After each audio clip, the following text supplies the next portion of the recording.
Bismillahirrahmanirrahim. Saya lanjutkan ke iterasi ketiga. Tadi kita terakhir di nilai kunci yaitu 2 ya, nilai kunci berada di sini. Nah, seperti pada algoritma menyatakan setelah kita dapat pivot atau nilai kunci, pivot itu kita jadikan 1. Jadi kalau kita jadikan 1, pertanyaannya, apakah dia sudah bernilai 1 belum? Kalau belum, maka kita bagi dengan dirinya sendiri. Jadi ini kita lanjut tabelnya. Ini saya gabung supaya paham, tidak ada terlewatkan. Jadi di sini karena di sini 2, maka di sini 2 bagi 2. Jadi semua ini 0 bagi 2 hasilnya 0. Kemudian 2 bagi 2 hasilnya adalah 1. Kemudian selanjutnya adalah ini 1/4, 1/2 bagi 2 berarti 1/4. Jadi kemudian minus 1 bagi 2 minus 1/2. Kemudian mana lagi? Minus 1/2 kita bagi 2 berarti jadinya minus 1/4 dan di sini 1/2 ya. Berarti di sini kita bagi 2, nilainya 50, kita bagi 2 kan tadi 25.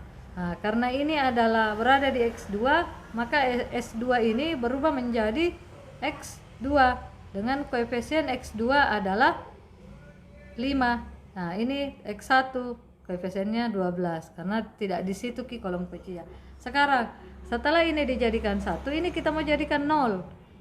Bagaimana caranya? 1/2 kita jadikan 0 berarti kita kali dengan 2 saja. Berarti keseluruhan dengan berpatokan baris 1 ya. Jadi kuncinya adalah karena kita mau berpatokan baris 1, maka baris 1 ditambah berapa kali baris kedua itu hasilnya sama dengan 0. Kita menolkan ini.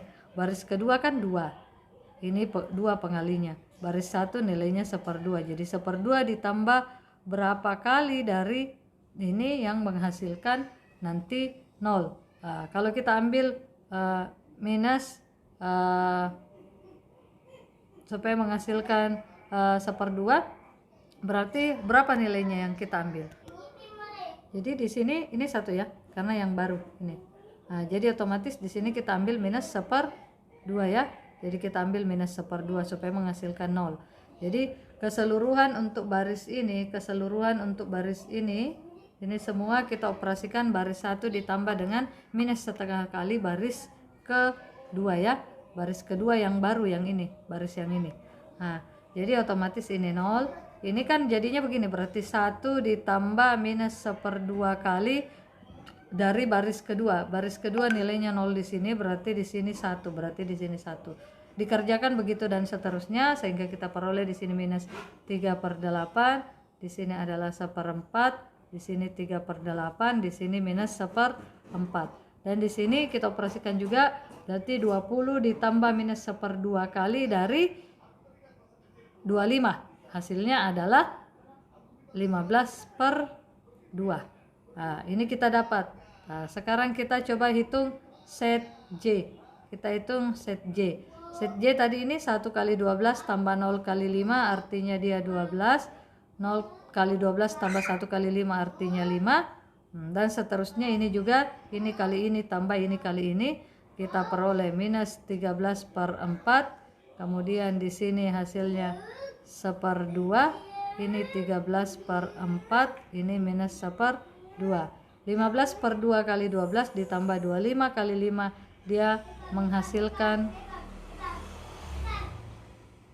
215. Berarti itu nilai set J. Sekarang kita lanjutkan nilai C. J dikurangi dengan set J. Berapa nilainya? Berarti jadinya adalah CJ kan 12. 12 kurang 12 0, 5 dikurangi 5 0, kemudian 0 dikurangi dengan minus 13/4 positif 13/4, 0 dikurangi 1/2 minus 1/2, M dikurangi dengan 13/2 menjadi M kurang 13/4 dan ini M kurang 1/2. Di sini pertanyaannya, apakah ini bernilai positif atau negatif? saya ambil 1000 dikurangi 13/2 itu kan nilainya akan positif. Begitupun dengan berarti ini positif, ini positif, ini positif, ini 0 atau sama dengan ini juga 0, berarti tidak ada masalah. Berarti ini sekarang masih ada yang minus. Karena masih ada minus, maka kita lanjutkan lagi. Caranya dilanjutkan ya, pilih lagi kolom kunci, kemudian hitung lagi theta atau indeksnya, baru cari lagi baris kunci, baru nilai kunci, dan seterusnya. Itu ya. Jadi atau kita lanjut saja ya, kita coba lanjut untuk video ini ya. Jadi karena pada prinsipnya Anda sudah paham ya, saya cuma memperlihatkan kembali. Jadi di sini sudah posisinya di iterasi ketiga itu setnya sudah 215, berarti set minimum itu 215. Jadi dengan menggunakan tabel simplex kita sudah tahu berapa nilai set tahap demi tahap atau iterasi demi iterasi. Sekarang karena sudah begini, otomatis saya mengambil kolom kuncinya itu adalah ini. Kolom kuncinya adalah ini karena dia sendirinya minus kan. Kemudian kolom kunci kita menghitung indeks. Kita menghitung indeks atau nilai theta di sini. Sekarang bagaimana cara menghitung nilai tetanya? Kita lihat lagi yang mana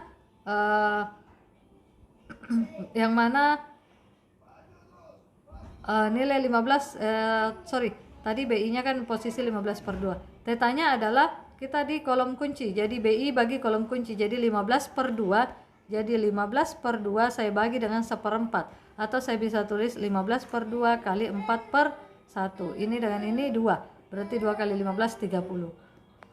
Sekarang ini bagi ini 25 bagi minus, hasilnya akan minus. Jadi abaikan saja, tidak perlu dihitung nilainya karena itu tidak akan menjadi baris kunci, karena mengambil baris kunci adalah itu nilai positif terendah. Berarti ini. Jadi secara otomatis yang akan menjadi baris kunci di sini adalah ini. Sekarang menjadi baris kunci di sini adalah ini. Ya. Jadi ini adalah baris kunci. Pertemuan dari baris kunci itu tidak lain adalah pivot. Jadi kita menemukan pivot yang baru ya. Jadi pivotnya adalah sekarang 1/4. Jadi caranya langkah selanjutnya adalah jadikan 1/4 itu menjadi 1. Ya, langkah selanjutnya dijadikan 1/4 itu menjadi 1. Berarti caranya adalah dikali dengan 4. Kalau ini kali 4 berarti 1, jadinya 1 kali 4 jadinya 4, 0 kali 4 jadinya 0, minus 3/8 dikali 4 jadinya adalah minus 3/2, kemudian 3/8 dikali 4 jadinya 3/2, kemudian minus 1/4 dikali 4 jadinya minus 1. 15/2 dikali 4 itu jadinya adalah 30. Sekarang ini kan berada di S2. Maka di sini berubah bukan X1 lagi, berarti S2 dengan koefisien itu adalah 0. Itu. Kemudian setelah itu kita jadikan ini 0. Caranya dijadikan 0 sama tadi prinsipnya. Baris 2 ditambah dengan titik-titik baris pertama yang baru yang menghasilkan 0, otomatis ditambah dengan 1/2 kali baris 1. Sama aja prinsipnya, supaya di sini 0. Jadi sudah kuliah, jadi prinsipnya baris 2 ditambah dengan minus ini karena ini sudah minus berarti plus 1/2 kali baris pertama. Jadi kalau saya ambil ini berarti minus 1/2 ditambah dengan 1/2 kali dari 1, hasilnya pasti 0. Jadi jangan hanya ini yang di baris ini, elemen ini dioperasikan, ini juga, ini dengan operasi yang sama. Berarti diperolehlah di sini adalah 2 minus 1 minus 1/2, ini 0, kemudian 1/2, kemudian ini 0 dan ini 40. Ini tetap, ini X2 tetap dengan koefisien 5. Sekarang kita hitung lagi set J. Set J itu berarti 4 kali 0 ditambah 2 kali 5. Posisinya adalah 10, 0 kali 0 tambah minus 1 kali 5 adalah minus 5. Ini jadinya minus 5/2. Ini 0, ini 5/2, ini 0. Dan setnya sekarang 30 kali 0 tambah 40 kali 5 itu adalah 200. Sekarang kita mau menghitung CJ dikurang set J. Berarti 12 kurang 10 jadinya 2, 5 kurang minus 5 jadinya 0, 0 dikurang minus 5 per 2 jadinya positif 5 per 2, 0 dikurang 0 jadinya 0, M dikurang 5 per 2 jadinya M kurang 5 per 2, kemudian M dikurang 0 jadinya M. Ini semuanya. Sekarang set J kurang set J, apakah semua lebih besar dari 0? Ya, karena dia ya, maka tabel selesai. Karena sudah selesai, artinya apa? Berarti kita lanjut ke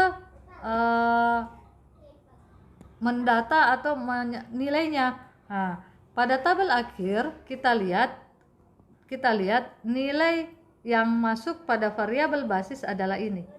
Hanya S2 dengan nilai berapa, yaitu 30 untuk S2 dan X2 itu adalah 40 dan nilai set itu adalah 200. Sehingga langsung disimpulkan. Ini enaknya dengan simplex. Jadi kesimpulannya adalah solusinya adalah set minimum di angka 200 dengan nilai X2 sama dengan 40. Artinya apa? Karena X1 tidak ada variabel basis, artinya 0. Kemudian nilai S1 itu juga 0, S2-nya itu adalah 30, S3 itu adalah tidak ada, berarti S4 juga adalah 0. Artinya apa? Pada saat Anda substitusi kebersamaan fungsi tujuan awal untuk membuktikan kebenaran, ini sudah jawaban sebenarnya. Berarti kasus itu dia berada misalnya kita berbicara transportasi minimum itu adalah 200 dengan X2 40. Kita cari lagi variabel X2 itu apa? Apakah dia jalannya atau terkait waktunya. Intinya kita memperoleh ini. Untuk membuktikannya kita lihat setnya kan 12x1 ditambah 5x2 soalnya. Kita coba substitusi dengan nilai ini ya. Berarti 12 kali 0 ditambah 5 kali 40. Hasilnya berarti 200 ya. Karena di sini kan 0S1 tambah 0S2 tambah M S3 tambah M S4. Kalau kita kasih masukkan 0S1-nya berapa? 0 kali 0 ditambah 0 kali 30 ditambah M kali 0 ditambah M kali 0. Jadi ya di sini ditambah 0 tambah 0 tambah 0.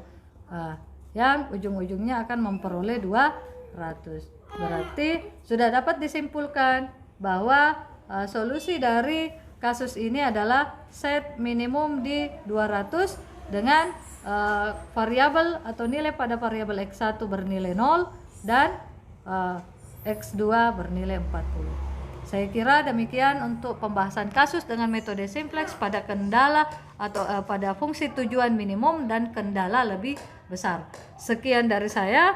Semoga apa yang saya paparkan bisa di mahasiswa mengerti. Terima kasih.